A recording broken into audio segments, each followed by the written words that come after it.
Hey guys, I'm back with another Windows 11 video, and today we're going to be looking at gaming on Windows 11 and specifically the Surface Book 3. Now, the easiest way to get Windows 11, you can definitely check out my touch video, is to do an update on your device from Windows 10, and the Surface line of devices are very easy to upgrade to Windows 11. And I'll be showing you a couple of games. Now, for reference, this is actually a good video because I did a gaming video on the Surface Book 3 last year. And this actually had some really good performance. So definitely use the link in the corner, check it out to just kind of to see and compare. So I'm gonna start off with, of course, Call of Duty Warzone here. I'm just gonna mute this just in case. But again, this is a touch device as well as also a 2-in-1, if you will. And you've got, those capabilities. I've got a GTX 1660 Ti built into this device, and I'm just waiting for this to fire up here. Now, I'm going to be playing a couple of games. I'll be playing Warzone. I'll be playing Shadow of the Tomb Raider. I'm going to also be playing some Doom Eternal and GTA 5. So those are the games I'll be playing on this system. Now, as you can see, everything is kind of docked in front here. I do have my BattleNet here while I wait for this to go up. This is also my Xbox Game Studio. And then, of course, I've got Origin, which I don't use anymore because most of those games are available on Xbox Game Pass. And of course, I've got Epic here so that I can actually play some Grand Theft Auto 5. So while this loads up, everything's going to be played on 1080p. And we'll go ahead and check this out.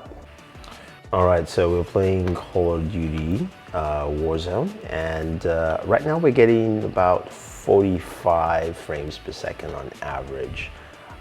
So it's a bit lower than I would like, but it still plays relatively smooth.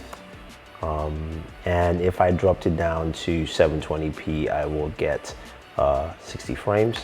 So that is, again, just with this system. So this is not really an indication of Windows 11, but 11 here so far supports the game, and the game is playing well, at least well enough, while I'm running at 40 to 45 FPS. So you get the idea, but it does look good. And yeah, let's go ahead and check out another game. Let's move over to Tomb Raider. Ooh, wait, there's somebody here.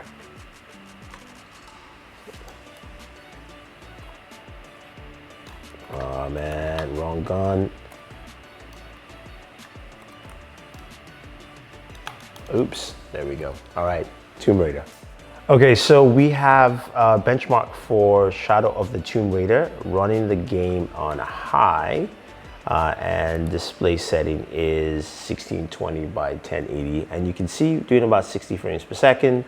Can definitely get much higher if I drop down the texture filters to something like, say, trilinear. But this runs steadily at 60 frames per second, which shows that, again, Windows 11 is quite capable of your gaming needs. So let's check out Doom Eternal next. All right, so we have Doom Eternal, and we're going to go into our settings, and I'll show you I am running the game on Ultra right now, and resolution is 1620 by 1080. Let's resume the game, and you can see here, top right hand corner, we're doing between 132 and about 150 frames per second. So that is nice. Just gonna climb up, see where I am. And in action, it will probably dip down to about 100. 80 frames per second, 120, so 120 FPS. Oh man, I am going to be murked here. I can feel it. But then again, Doom is a well-optimized game on Unreal Engine. I do like the performance here.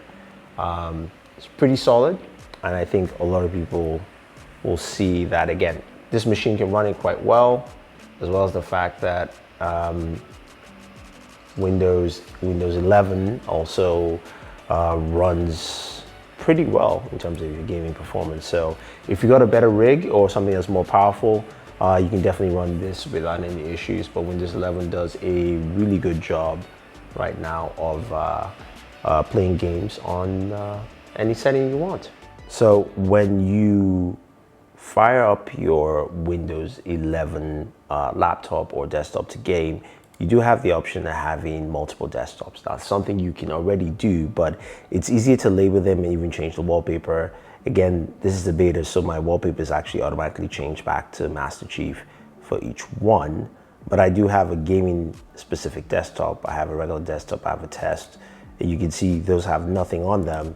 And this is where I fire up all my gaming applications here, where I was playing Doom Eternal, any of the games you're seeing in this video. But you do also have some game settings you can actually walk through. You go into your settings and you have gaming on the left-hand tab. And then you've got three options. You've got the Xbox game bar, which we know, accessible by hitting the Windows and G button.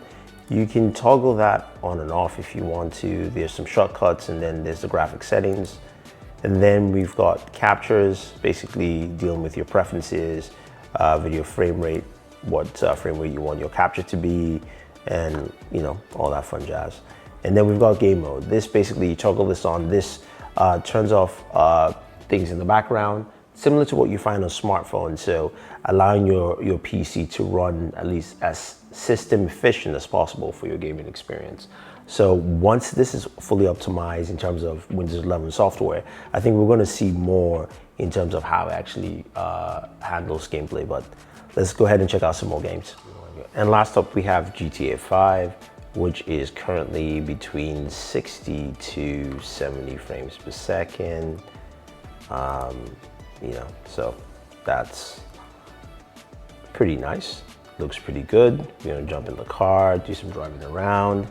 Honestly, I think when you are gaming with Windows 11 and once it finally comes out, you're gonna have a pretty smooth experience. This is also running off drivers from, NVIDIA drivers, which are based off Windows 10. So there's a lot of similarities there into of course, what you will get with Windows 11 to Windows 10. But overall, again, pretty smooth.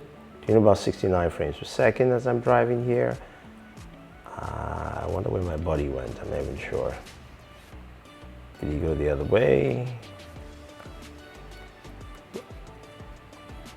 Oh man, I am terrible at driving GTA. I have wrecked this car. But you get the idea.